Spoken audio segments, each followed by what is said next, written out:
हर विभाग में 3 लेवल के मंत्री होंगे। अब मंत्री बनने के लिए भी बड़ी लंबा घिसना पड़ेगा आपको। सीएम की नियुक्ति कौन करेंगे, अन्य मंत्रियों की नियुक्ति कौन करेंगे, इन लोग की सहायता के लिए क्या होता है, एसीएस। तो अधिकारी में सबसे बड़ा और मंत्री में सबसे बड़ा।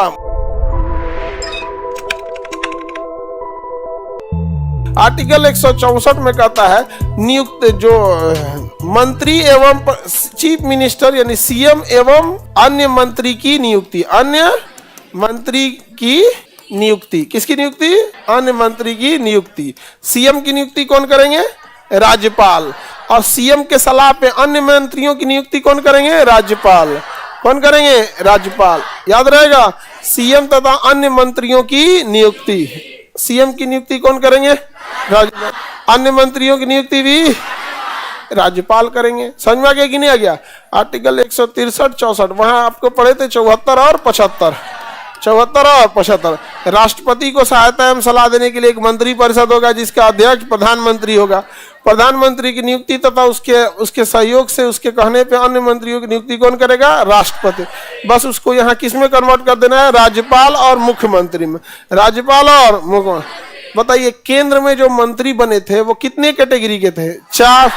कैबिनेट मंत्री, राज्य मंत्री, उप मंत्री और एक एक्सेप्शन केस था राज्य मंत्री स्वतंत्र प्रभार।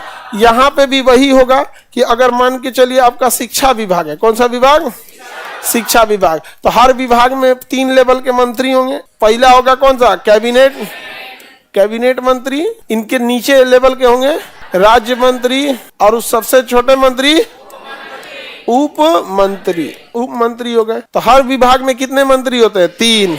और अगर कैबिनेट नहीं है तो यही क्या कहलाएगा, स्वतंत्र प्रभार कहलाएंगे। नहीं समझे। और ऐसे ही कोई भी विभाग देखेंगे, यदि अगर आप सपोज कीजिए कि गृह विभाग ले ले, क्या ले ले, गृह मंत्रालय, तो गृह विभाग में भी कितने मंत्री, सबसे बड़ा कैबिनेट मंत्री, उसके बाद राज्य मंत्री, उसके बाद उप मंत्री। बताइए तो राज्य मंत्री क्या हर एक राज्य में होते हैं या फिर सीनियरिटी जूनियरिटी के लिए। यहाँ राज्य का मतलब सीनियर और जूनियर से, कैबिनेट सबसे सीनियर, राज्य मंत्री जूनियर, उप मंत्री सबसे जूनियर। यहाँ राज्य का मतलब यूपी बिहार झारखंड से नहीं है, यहाँ सीनियरिटी जूनियरिटी के लिए। क्या ऐसे ही मंत्रालय आपको हम भाग 5 में पढ़ाए थे कि नहीं। हर विभाग में कितने मंत्री, सबसे सीनियर, उससे जूनियर, सबसे जूनियर, उप मंत्री। समझ में आ गया कि नहीं आ गया, किसी को दिक्कत, उप मंत्री। अब उसके बाद इन लोग की सहायता के लिए क्या होता है, सचिव होते हैं। क्या होते हैं, ACS, additional chief secretary, ACS, additional chief secretary. समझ में आ गया कि नहीं। तो बताइए कैबिनेट मंत्री के बाद अगर ऐसे देखिएगा तो देश चलाने के लिए 2 तरह से व्यवस्थाएं हैं। एक जनता द्वारा चुन के आएगा, एक यूपीएससी से प्रमोशन लेके आएगा। समझ में आ गया कि नहीं आ गया, यूपीएससी से प्रमोशन लेके आएगा। समझ में आ गया।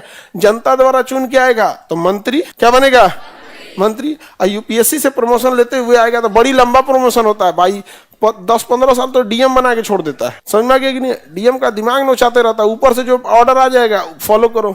समझ में आ गया कि नहीं। नीति नहीं बना पाएगा डीएम, ऊपर से जो आएगा फॉलो करते रहिए। तो बताइए जनता द्वारा चुन के आएंगे तो मंत्री, मंत्री बनने के लिए भी बड़ी लंबा घिसना पड़ेगा आपको। नहीं समझ आ गया। तो जनता द्वारा चुन के आएंगे तो मंत्री, और यूपीएससी से आएंगे तो एडिशनल चीफ सेक्रेटरी।